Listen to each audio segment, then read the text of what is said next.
Our guest this morning is David MacDonald. He's a senior economist with CCPA, and we're going to be talking about a recent topic about Canada's top CEOs make 210 more times than the average worker. 210 times the average worker. Does this make sense to you, David? No, it doesn't. It's certainly a very high number, and one of the things I think that's worth pointing out is that CEOs have always made more than the average worker. Of course. This year, CEOs clocked in $13 million on average versus workers who made a little under $63,000. So a big gap there. But the gap in the past was much smaller, and so in the 80s. CEOs made more. They had big stressful jobs, so on and so forth, but they made 50 times more. Right. In the 90s, it was 100 times more. And now we're pretty consistently over 200 times more. This latest year's worth of data, not actually the highest that we've seen in terms of this ratio, which was actually in the previous 2 years, 2021, 2022, we were closing in on 250 times, in large part because of what inflation did to boost corporate profits and therefore to boost CEO pay. Wow. I mean, I'm a capitalist, right? So sometimes I struggle with my position on this because I'm all for work hard, make a great living, and do really well.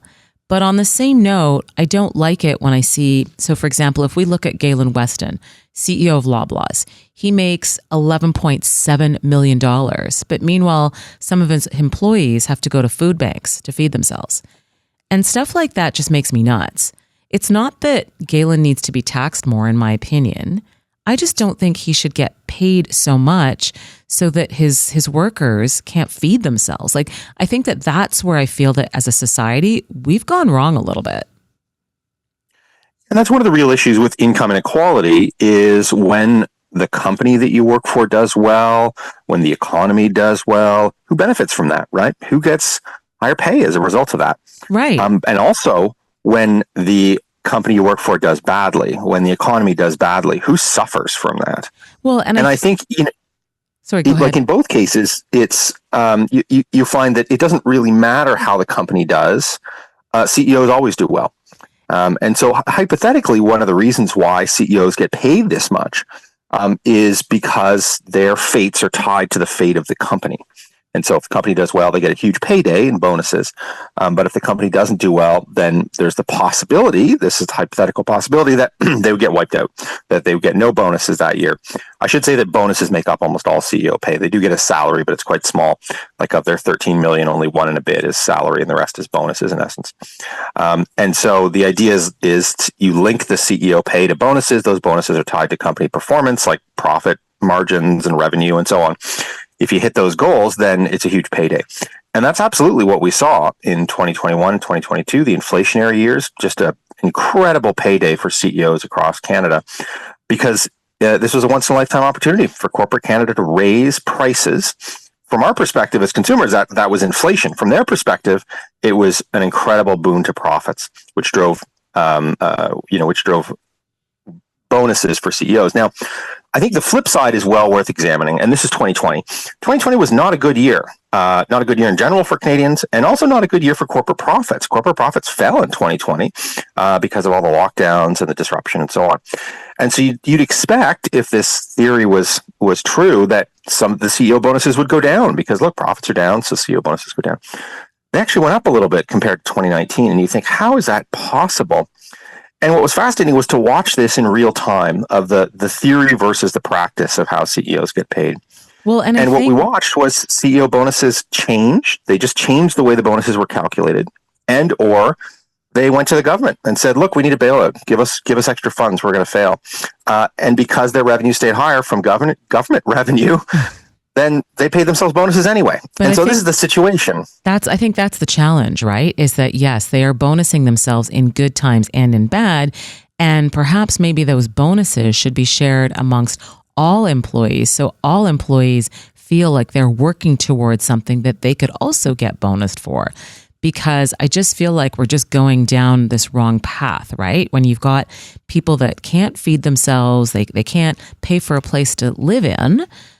And on the same note, you've got these CEOs. I mean, and like I said, I'm a capitalist. I'm for people making money.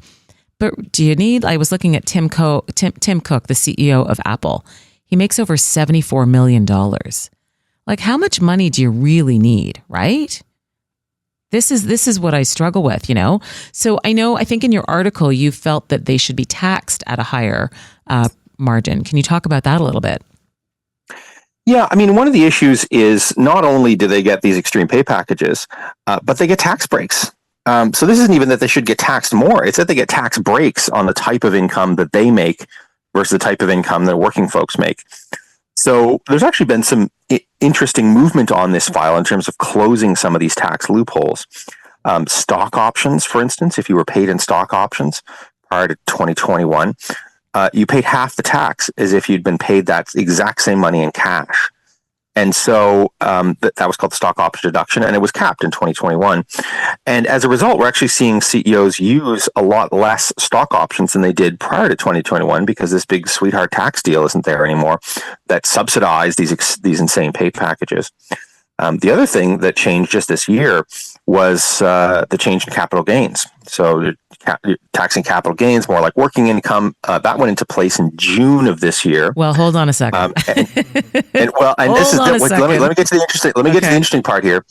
There's 5 people on this list alone that would owe $800 million more in tax alone, just because of this one change in June. So it just goes to show that there's an incredible wealth concentration that the capital gains change was attempting to capture. Now, it's likely in jeopardy that this will never actually go through. It'll likely be reversed by the next government, but it just goes to show how much wealth there is out there. Sure, but I mean, so my challenge, I'm also a real estate agent. I'm also a real estate investor. I don't like that capital gains tax. And so, yes, it might have, we might have received $800,000 from those wealthy people. But the challenge is that it didn't just affect them. It affects lots of regular people in Toronto who are real estate investors who have made over $250,000 in profit, who now, well, at some point could be taxed more, but we don't know. In fact, we've got someone talking about that later on this morning. But I don't think that taxing those capital gains higher is helpful. If you look at people who have invested in startup businesses, those startup companies, those people rely on that capital. And the people who invest in their capital rely on the fact that they can make a lot more money tax-free for themselves. And I am for that. It's just my struggle is with the people who are pulling in the 11 million, the 10 million, the 13 million. I don't want to, there's regular Canadians that are trying to work hard and become richer. And there's nothing wrong with that. For me, the challenge is this uber wealth of, $11 million a year when you've got a cashier that can't pay their bills. And so, that's something that I really struggle with. And so I don't want to see greater taxes. I think we've got to pull back and start off with, why are they getting paid so much in the first place?